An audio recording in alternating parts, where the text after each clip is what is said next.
আসসালামু আলাইকুম। আশা করি আমরা সবাই অনেক ভালো আছি এবং সুস্থ আছি। আজকে আমরা পিভট টেবিলের কাজগুলো দেখব। পিভট পিভট টেবিল দিয়ে কিভাবে আমরা এক্সেলের ডেটা সেটগুলো সাজাতে পারি, আমরা কিভাবে সেলস ক্যালকুলেশন করতে পারি, রেভিনিউ, এক্সপেন্স, একটা bulk set of data, bulk data set থেকে এই যে অনেক ডেটা থেকে আমরা কিভাবে খুব সহজেই রেভিনিউ ক্যালকুলেশন করব, এক্সপেন্স ক্যালকুলেশন করব, কিংবা রিজিয়ন দেখবো যে কোন রিজিয়নে কেমন সেলস হয়েছে, এগুলো আমরা দেখতে পারি। তো এটা করার জন্য আমরা প্রথমে যে কোনো একটা কলাম বা রো সিলেক্ট করতে পারি, কিংবা যে কোনো একটা জায়গায় মাউস পয়েন্ট ক্লিক করে এখানে ইনসার্ট থেকে এই যে পিভট টেবিল যেখানে আছে, এখানে আমরা একটা পিভট টেবিল তৈরি করি। পুরোটা পুরো ইয়ে থেকে একটা নিউ ওয়ার্কশিট ফাইল তৈরি করব। এই যেখানে আমাদের তৈরি হয়ে গেছে। তো এখান থেকে আমরা একে একে নেওয়া শুরু করি।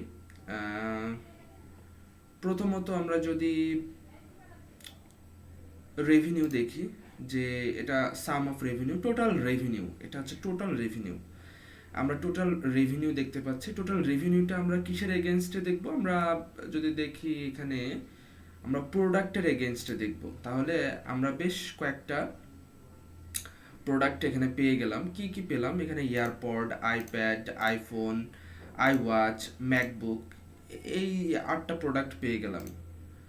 এখানে এই যে আইপ্যাডের রেভিনিউটা এখানে দেওয়া আছে, এখানে দেওয়া আছে ইয়ারপড, সবগুলোটা দেওয়া আছে, এবং পুরো যেই সাম অফ রেভিনিউ সেটাও এখানে দেওয়া আছে। হ্যাঁ, তো আমরা এক্সপেন্স, এখান থেকে যদি আমরা এক্সপেন্স দেখতে চাই, এক্সপেন্স দেখতে পারি, কিংবা আমরা যদি এখানে ডেটটা নিতে চাই, ডেটটা আমরা যদি ফিল্টার করতে চাই, ফিল্টারে অর্থাৎ আমরা একটা একটা করে ডেট দেখব। সাপোজ আমরা এই 1 তারিখে আমরা দেখব যে টোটাল রেভিনিউ আর টোটাল এক্সপেন্স কত। আচ্ছা, 1 তারিখেরটা দেখলাম, 2 তারিখেরটাও আমরা চাইলে দেখতে পারি, কিংবা আমরা মাল্টিপল দেখতে পারি। অর্থাৎ এই এক কিংবা হচ্ছে 2 জানুয়ারি বা 6 জানুয়ারি, কিংবা এইখানে আবার আমরা ফেব্রুয়ারি, 4 ফেব্রুয়ারি, এখানে কেমন কি হয়েছে আমরা চাইলে সেটা দেখতে পারি। হ্যাঁ, রেভিনিউ দেখলাম, এক্সপেন্স দেখলাম। এখানে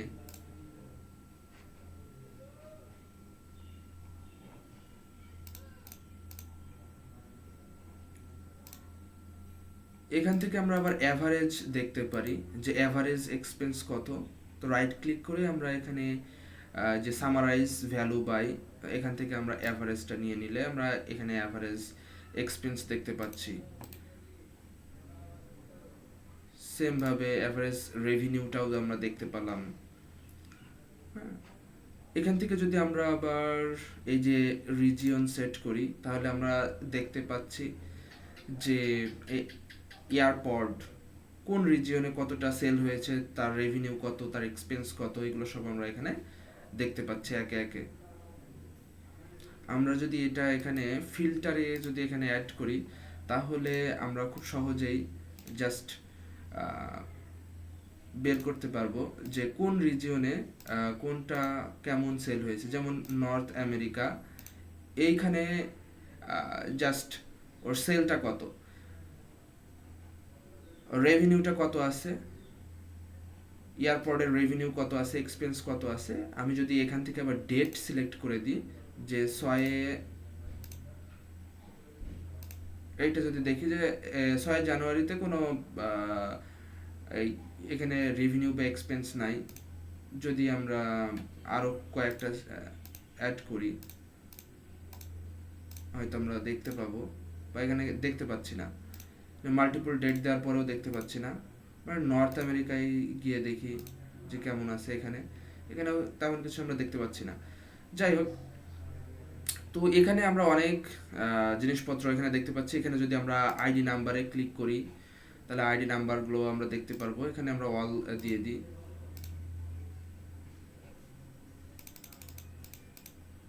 আচ্ছা, এখানে আমরা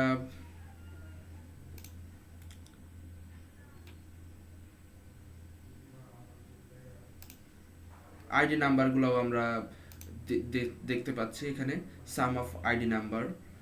তো এইভাবে আমরা পিভট টেবিল দিয়ে আহ, এই জিনিসগুলো আমরা ক্যালকুলেশন করতে পারি বা দেখতে পারি খুব সহজেই। আমরা একটা বড় ডেটা সেট থেকে কিভাবে খুব সহজেই আমাদের প্রয়োজনীয় ইনফরমেশনগুলো কালেক্ট করতে পারি, সেগুলো আমরা এখান থেকেই করতে পারবো ইনশাআল্লাহ। আর এখানে তো বেশ কিছু অপশন এখানে দিয়েই দেওয়া হয়েছে। এখানে কি কি আছে একটু দেখি, যে আইডি নাম্বার আছে, ডেট আছে, প্রোডাক্ট, রিজিয়ন, তারপরে sales method, price per unit, cost per unit, quantity, তারপর মান্থ আর ডেট, সবগুলো একসাথে। হ্যাঁ, তো এইভাবে অনেক কিছুই এখান থেকে আমরা খুব সহজে তৈরি করতে পারবো। তৈরি করতে পারবো বলতে আমাদের এই যে এই বড় ডেটা সেটটা যেটা আছে, এখান থেকে আমাদের বের করতে খুব অসুবিধা হচ্ছে কিংবা একটা জটিল প্রক্রিয়া, সেটাকে আমরা খুব সহজে সামারাইজ করতে পারছি এই পিভট টেবিলের মাধ্যমে।